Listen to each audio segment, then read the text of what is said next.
Welcome back to another episode of Be Our Guest here on Musical Theater Radio. I am your host, as always, Jean-Paul Yovanov. As you all know, it takes a village to put on a musical, and that's why I love talking to the people who may not get the glory of standing center stage in the spotlight or the adulation of having their book, music, or lyrics seen on the stage. There is a whole network of people who work just as hard as anyone else to make a musical a success. I've talked with production managers, accountants, and PR departments. But today we're going to turn inward and talk with someone who went from Broadway performer to meditation expert. So let's learn more about helping and healing the inner you and welcome Hardy Weaver to the show. Hardy, welcome. Hi, Jean-Paul. Thanks so much for having me. No problem, no problem. So before we get into all this stuff where you're able to help the people and the inner self of the people, I want to get a 30-second bio of Hardy because we want to know who we are talking to today. So in 30 seconds, who is Hardy Weaver? I am a performer, recovering perfectionist, control freak, turned meditation teacher. Grew up doing shows, went to an arts high school, went to a renowned BFA musical theater program, toured and performed on Broadway for about a decade. And dealing with the stress of all that, I gave it all up, went to go live in the wilderness of Patagonia for some time, and then went to study in the Himalayas and live over there, learning how to teach meditation. And now I travel the country teaching folks how to be less stressed. And I make it a focus of mine to also go back and help artists, young and old, in the creative industry learn how to be better artists by really being healthier and better human beings. Wonderful. I think that was 30 seconds. So perfect. Nice. I know. As you said it, I was like, "Ooh, this is going to be a good challenge. Let's go for it." So growing up, were you always into musicals, or is that something you discovered a little bit later? No, from a pretty young age, I was a grade A musical theater nerd. I was a shy, young, queer kid, and musicals. I did sports. I grew up in the southern U.S., so I grew up doing sports. I was a hunter, which is wild to think back on. But then also theater, and the more I did theater, the more I was like, oh, let's just do more of this and less of all the other stuff. I could be whoever I wanted to be. It was a safe space, and yes, from a very young age. I now can only sleep if it's dead silent, but growing up, I could only sleep if I had my headphones on and a tape or a CD player with some original Broadway cast recording playing, lulling me to sleep. Now I'm curious, what shows put you to sleep? Which is a terrible insult to that show, I guess. I know. Now that you mention it, but I think it was like programming for me. And there are a lot of studies, if you want to memorize things quicker, go, and I would do this when I was learning lines, as a professional. Yeah. I'd go over, sides or a script right before bed. Studies have shown if you listen to things right before bedtime, it sticks. So I think that was more of what I was doing. I know the cast recordings left, right, and sideways. So no offense to Ragtime, most Ahrens and Flaherty musicals. What else? As a kid, Lion King had just come out. I listened to that a lot. But Les Mis, as a 90s, late 80s, 90s kid, a lot of that. So, but no, I was a diehard musical theater fan growing up. I don't know if Rent can make you fall asleep, but maybe. No, Rent wasn't a sleepy time. No.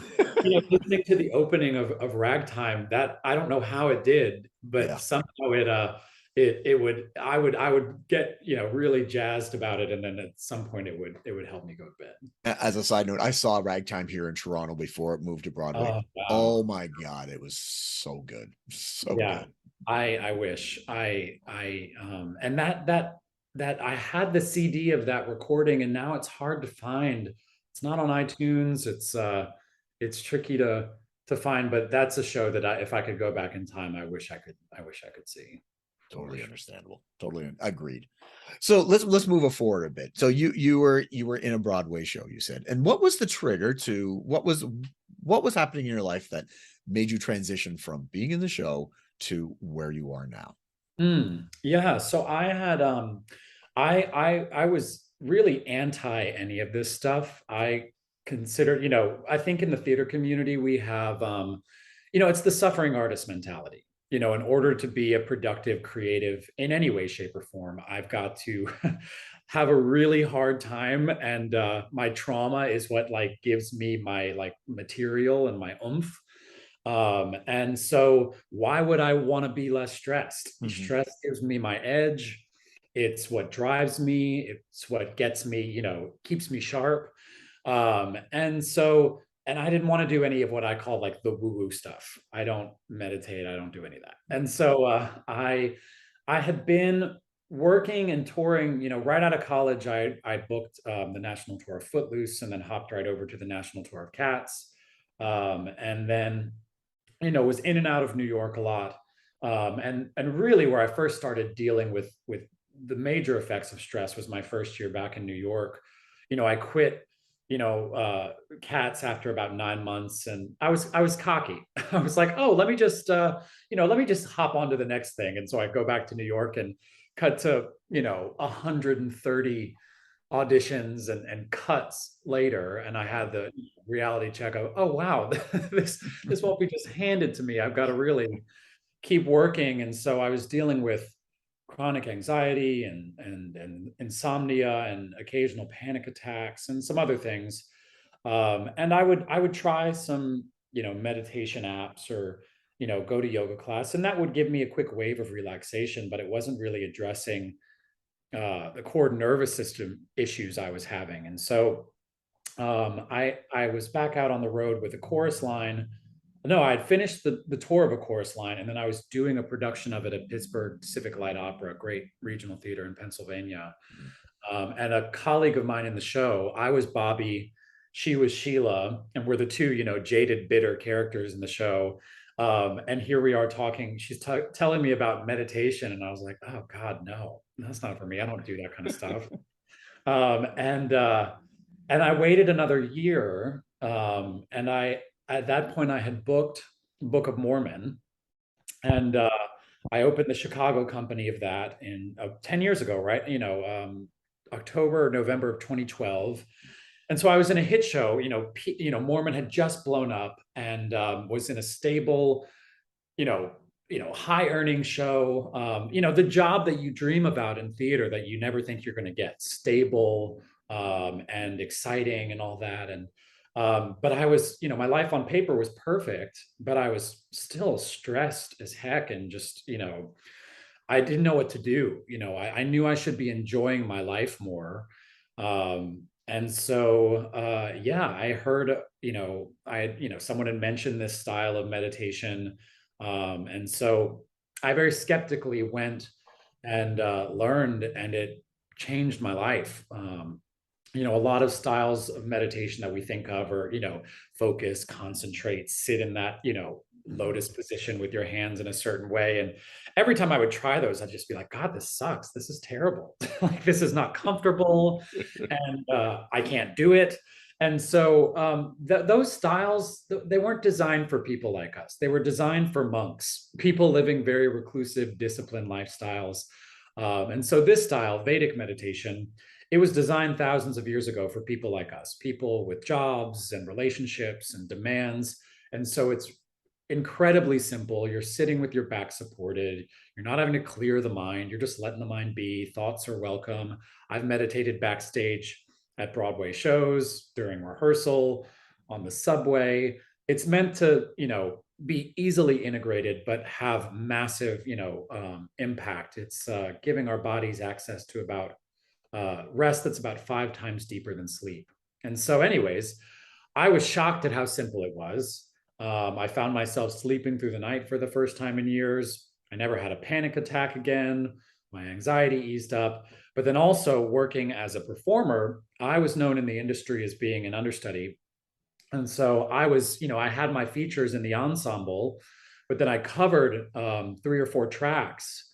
And the first time I went on for Elda McKinley in Book of Mormon, I had 5 minutes notice. and I hadn't rehearsed the track in about 2 months. Oh, wow. And I'd only rehearsed it once. And so it was literally, I was already in costume and hair and makeup and all that. And the stage manager's running in going, Pierce, the guy, they're throwing up. You've got to go, change costumes. You're on. And so moments like that, I think, actors, performers don't realize, that's really where we need a healthy functioning nervous system. Because me, pre-meditation, that would have been, cue the panic attack. What do I do? Yeah. And so having a nervous system that's able to adapt and be light on its feet, be creative, and intelligent in how it meets, all the changes of expectation and demands that get thrown our way. That's really where things come into play. And so it really impacted my performance, my ability to audition. Casting directors used to casting directors in New York would call me Jekyll and Hyde. And when I finally asked why, I was like, well, they were like, the first showing you do, anytime we have you prepare sides or a song, it's not so good. And I'd be like, you're right. Cause like I would do all this work. And then the moment I'd go in, my nerves would get the best of me. And all my good choices would get thrown out the window. And then if they'd let me give another showing, then I could and get a handle on my nervous system, then I could go back to the work I'd done and it would be totally different. And next thing you know, now I'm, meditating, doing daily nervous system work. I was showing up, and I remember one time I went into an audition at Telsey, one of the biggest casting agencies in the city. And I went in and I killed the audition. I know I did. And as I'm walking out, they go, Hardy, that was great. Like, what have you been up to? What's different? And without even thinking, I said, honestly, I don't care what you think. And I went, oh my gosh, I'm so sorry. I didn't mean that. And they go, no, that's great. It wasn't in a flippant way. It was just simply, I had been doing more work on myself and becoming more solid in my abilities and less reliant and less stressed and nervous. And what do I think these people want? Let me do that.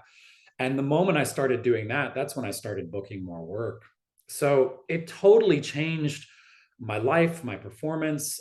I started realizing truly, even though I'd spent thousands of hours training, in high school, college, and throughout my career, I really had not, and we as a community don't really spend much time training to be healthy human beings. And in order to be a successful actor, artist, performer, you have to have a healthy functioning nervous system. And so, I had been working on Broadway for a few years by that point with Mormon, and woke up one morning. Another thing that really changed the more I continued to do some inner work was my intuition got a lot louder and stronger and clearer, which was great in terms of my acting and creativity, just not second guessing myself, but also just in life. And so I woke up one morning and my intuition, the first time the intuition came was actually what led me to Broadway. I was on the road with Mormon, woke up one morning, I'd been meditating for a few years, and my intuition that morning, my gut feeling just said, quit your job. And I went, what? It was going, quit. And I said, okay, you haven't led me astray so far, so let me do it. And my agent flipped out, my family freaked out. Mormon, you get paid more with these production contracts on the road than you do on Broadway. It's the golden goose. And so they were all like, are you out of your mind? And I said, no, it just feels right. Let me let it go and see what happens. Where, like I said, I'm a recovering perfectionist control freak. That never would have happened in the past. And so I put in 4 weeks notice. And then the next morning, I got a call from the Broadway office saying, hey, funny you should quit. We just had to fire somebody on the spot last night. And you mentioned you were just ready to be off the road and back in New York. So it's a different track, but we'll fly you out tomorrow if you'd like. And you'll have 3 or 4 days to learn the new track. And then we'll put you on. And so that in its own right was wild, but just right place, right time, and not not overthinking it and just trusting my gut. Yeah, so that my Broadway debut was pretty wild. I was meeting a lot of my cast members on stage that night, just gently whispering like, hey, if I'm in the wrong spot, just push me, shove with love, as we call it. And so I spent the next couple of years performing on Broadway, but all the while during the day, I was studying more about meditation and this practice and the knowledge behind it. And so then about 2.5 years later, same thing, woke up one morning and my intuition was going, hey, it's time again.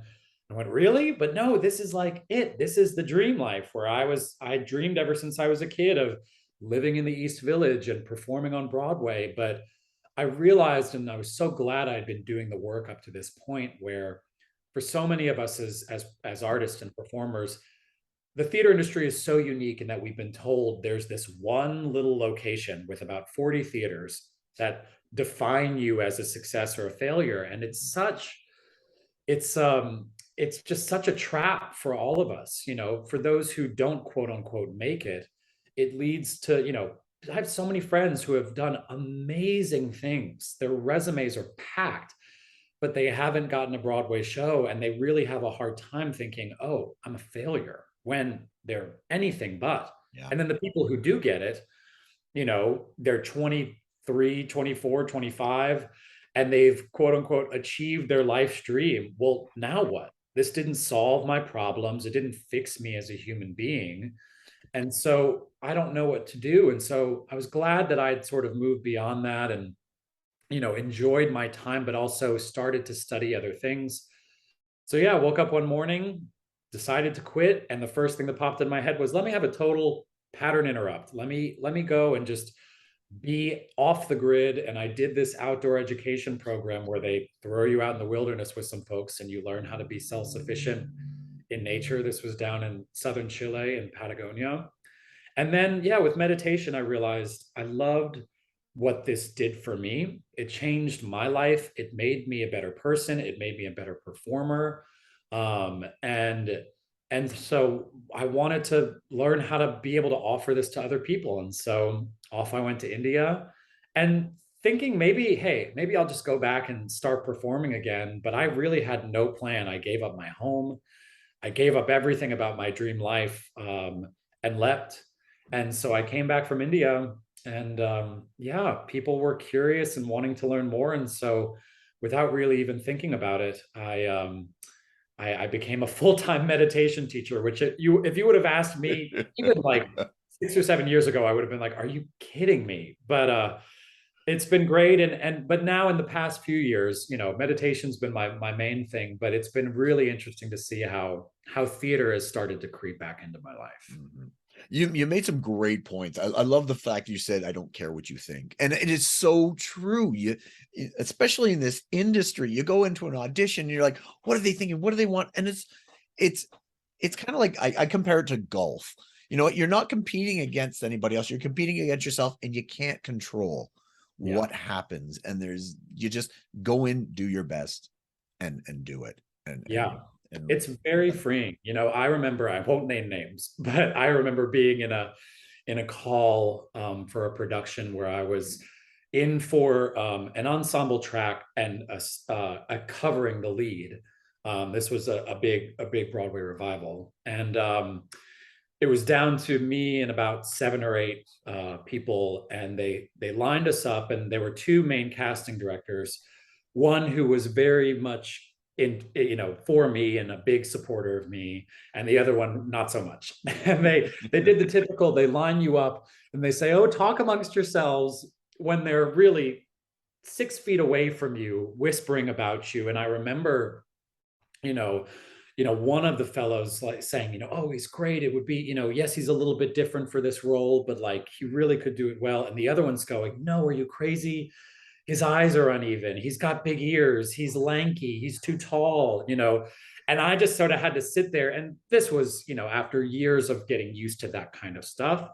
But it was actually very freeing for me. Whereas for a lot of people, it would have been, oh my God, how terrible. I had a moment of, well, great. I can't control how my eyes look or my ears. I can control, can I hit the high note? Can I, did I work on this song properly? Did I make some interesting character choices? Everything else beyond that, it's out of my control. So save me some time, save you some time. And so that was the beginning of that, hey, let me go in, let me work on and focus on the things that are within my control. How much I practice, how much I train. Everything beyond that, let it go, on to the next thing. And the fact that you also picked up you decided, you know what, this isn't for me anymore, whether it be the tour or Mhm. the Broadway show, and then you went off and did something else. I just as a personal, I had that moment too about 3.5 years ago when I was running a company and I pivoted and I pivoted and I pivoted and I pivoted and it wasn't working. And once you pivot 4 times, you're facing the same direction. And it's the scary moment of giving up on something because you're always taught, don't give up, keep going for your dreams. Well, sometimes you have to have that moment where, you know what? It's okay to stop what you're doing and find something else and Yeah. your passion or your drive. So congratulations on that and listening to yourself and Yeah, doing that. and I think we need to retrain, and especially in the arts industry, but in any industry Yes. and view, but that the dream can still be had. There can just be so many different ways to go about it. I think one of the major flaws in how we train young artists that I'm really trying to work on shifting that narrative is, there's one way to be a successful actor or performer, the Broadway or bus mentality, which Mhm. is so, no wonder we have so many jaded and sort of bitter people in the industry or people that are struggling. And I don't mean that in a nasty way, because I myself have been there. But we take these people that are so inherently outside of the box thinkers, they're creative, they want to see things and express in a different way in their own unique perspective. And we're taking them and saying, this is the one way you have to live. You've got to live in New York. You've got to be in LA. You've got to do this one thing. And then the ultimate peak experience, we've been told, is to do the exact same thing 8 times a week, never change. No wonder people get a little jaded and bitter and sad. That's not really conducive to a creative person's lifestyle. And so, you know, when I work with theater students, I'm an adjunct professor at a university, and also infusing meditation into the creative process and just self care in general. But a big, sort of, deal breaker for me when universities want me to come in is they need to allow me to let these kids know, hey, you can go about being a creative in so many ways. If you don't want to be in New York, you don't have to be in New York. If you don't want to be a professional performer, but you can use your arts background and your creative abilities in so many different ways. And so, yeah, when it comes to living the dream, what I found was it wasn't that my dream even ended. I realized, oh, wait, this is just one chapter of the dream. And I don't want to stop. When I got to Broadway, it was wonderful. I was so grateful for it. But what gets a lot of people in trouble there is then the what now? I've been told that this is it, and I've got a whole lot of life ahead of me Yeah, and I don't know what to do. And so if we can start to realize that just widen the lens a bit and see that that's just one of many things that can lead to a really fulfilling life. for sure, for sure.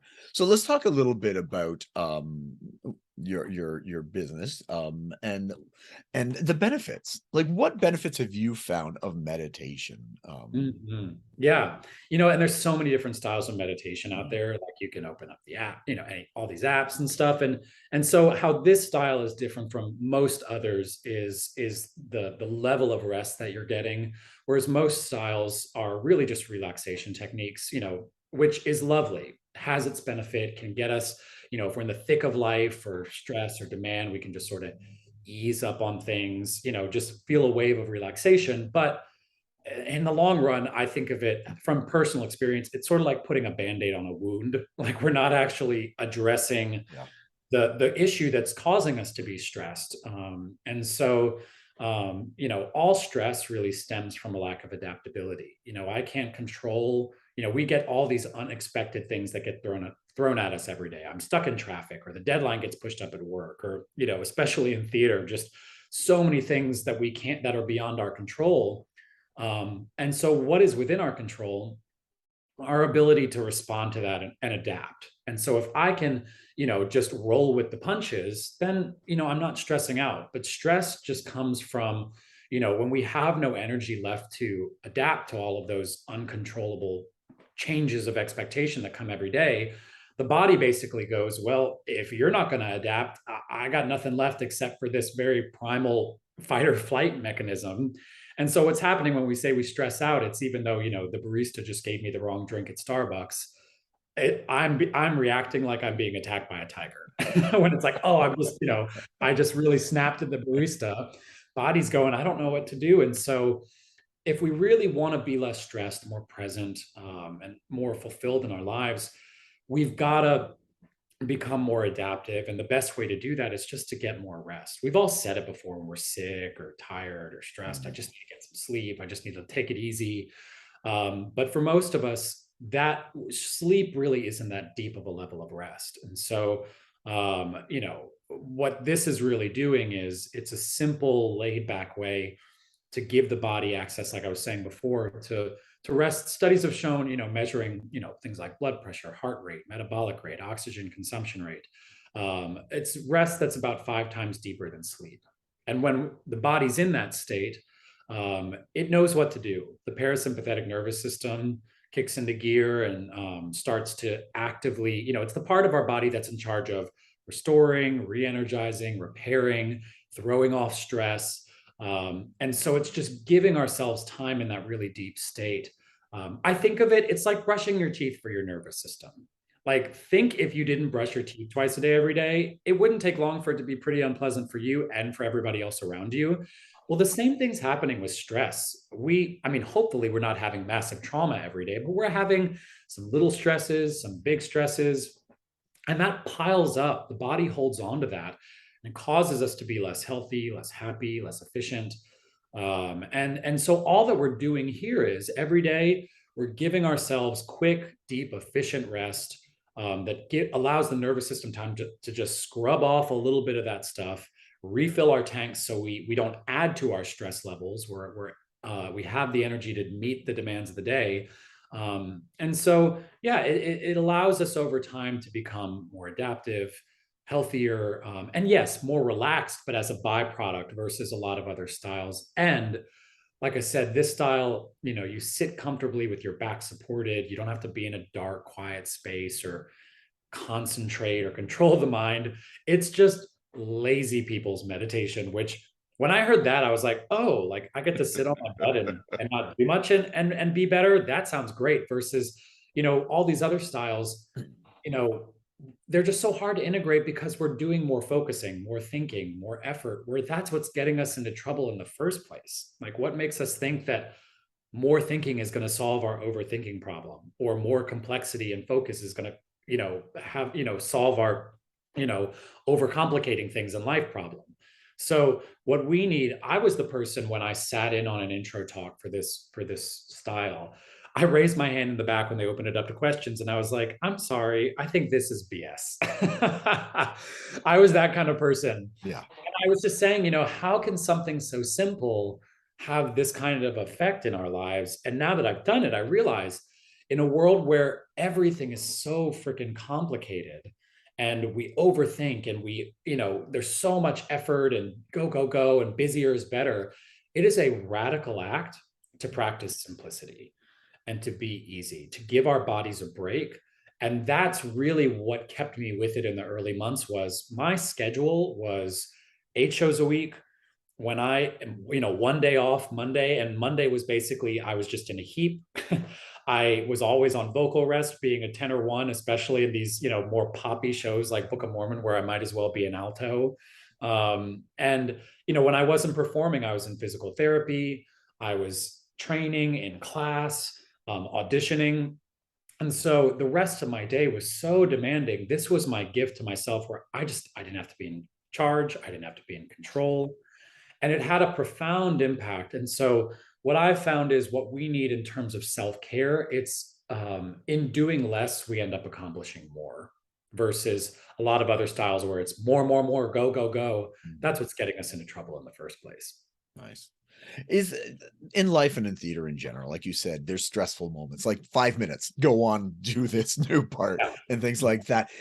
Is there anything, just a quick thing? I know there's so much to talk about and learn from you and the meditation, but if you're in a situation, what's a simple, quick technique that someone could do? Is it a breathing thing? Is it just a closing your eyes thing? Is there something that you could say right now that, you know, in a moment, in a pinch? It's just a simple technique we could use if we're in a stressful moment. It's a good question. And I could give you some, but, you know, I'll preface it with, I think part of the issue is as a society, we've gotten so used to instant gratification Mhm. and help. I need something now. Yep. And so a big part of the narrative that I'm changing is what happens if we made it a daily practice so that we didn't need as many quick fix things? Because, Mhm. yes, there are breathing things, there are some mindfulness stuff that could help us. You know, oh my gosh, let me just focus real quick. But more often than not, what I found is that if your nervous system is still going danger, danger, danger, fight or flight, the quick breathing, yes, we can regulate some things real quick. But what I found is that if we dedicate time every day, not all day, just for a quick 20 minutes here or 5 minutes there, then over time, what I found was I was less reliant on the quick fix stuff Mhm. because I had changed how my nervous system was handling life. And so, you know, I'll have myself included, but I'll have students now, performers who will go, yeah, I had to go on last minute and I was totally fine. I shouldn't have been fine. My mind was going, my brain kept going like, wait, why aren't you freaking out? Yeah. And what's happening is your nervous system's changed. You can handle it and your mind just needs a moment to catch up. And so we want, you know, instant gratification rarely, if ever, works. It's bam, I might get a quick hit of something and then I'm back to my old problem. Whereas if we can change and have some more delayed gratification where we're doing substantial work, then we start seeing substantial solid change. So, you know, that's what really, you know, my answer to that. But yes, are there some things, you know, whether it's me, you know, like one time I was in, you know, when I was in Patagonia in the jungle and I had to talk somebody out of a panic attack when we were lost and trying to get out of Yeah. the thick of it. A breathing technique that I found helpful. It's called 4-7-8. You take 4 steady counts of an inhale, hold for 7 steady counts. So just like 1, 2, 3, 4, and then hold at that same tempo for 7 counts, and then exhale for 8 counts. So inhale for 4, hold for 7, exhale for 8. And there, studies have shown that one, having a longer exhalation than an inhalation and having a bit of a pause between the exhale and the inhale and the exhale can allow the nervous system to de-excite a bit, and that's a good thing. But like I said, for the most part, I let go of all the quick fix stuff because I didn't need it anymore when I had really simple yet substantial changes. And yeah, now working with younger artists, but also, you know, Broadway professionals still to this day. So many of them come back to me going, wow, my auditions are better, my scene work in class is better, my performance is better on stage. What's up with that? And I was like, well, you've been doing the work every day to change that narrative. And so there's less of a dependency on the quick fix stuff. Yeah.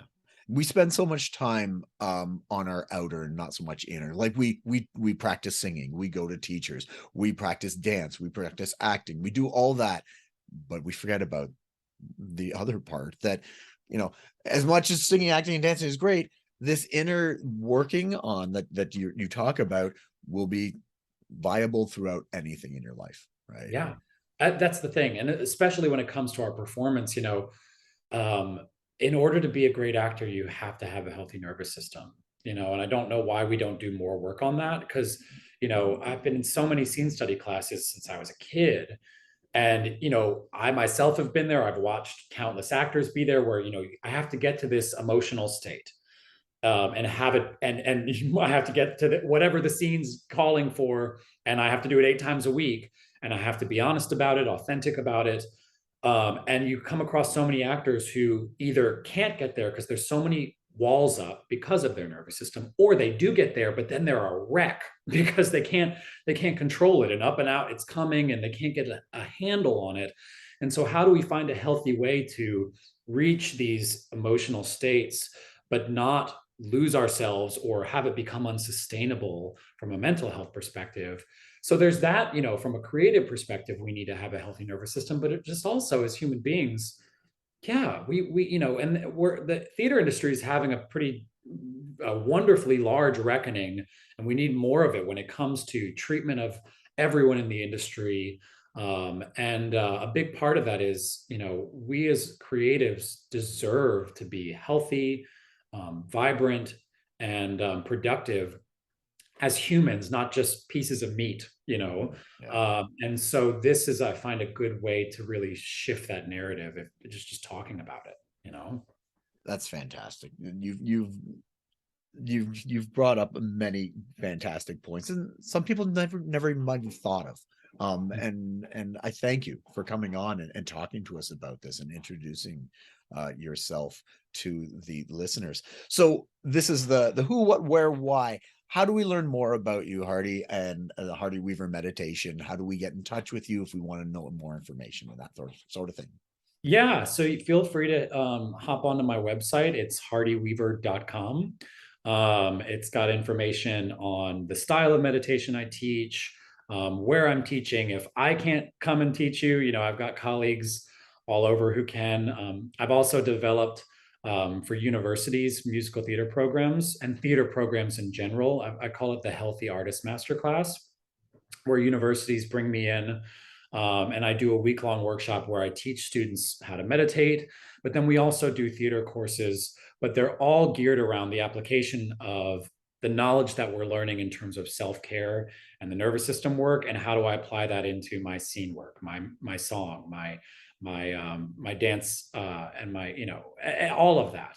And it's really exciting to go into these programs and shift the narrative a bit and cut these young performers off at the pass and realize, oh, there's a better way of going about it than I did. So there's a theater page on my website. And then, yes, I'm on Instagram at Hardy-Weaver, where I share a lot of my perspectives. I travel often. And so knowledge, courses, all that kind of stuff. I'm heading back to India for 2 months this January. And so I'll be sharing my travels over there. So yeah, that's where you can reach me and check out upcoming opportunities. So Fantastic. It was great meeting you, Hardy, and thank you so much for coming on the show today. you too, Jean-Paul. Thanks for having me. It's been a pleasure. No problem. We were just speaking with Hardy Weaver from Hardy Weaver Meditation. Tune in next week as we'll speak with another guest or guests about their life, love, and passion that is musical theater. I am your host, as always, Jean-Paul Jovanov. And until next time, I'll see you when I see you.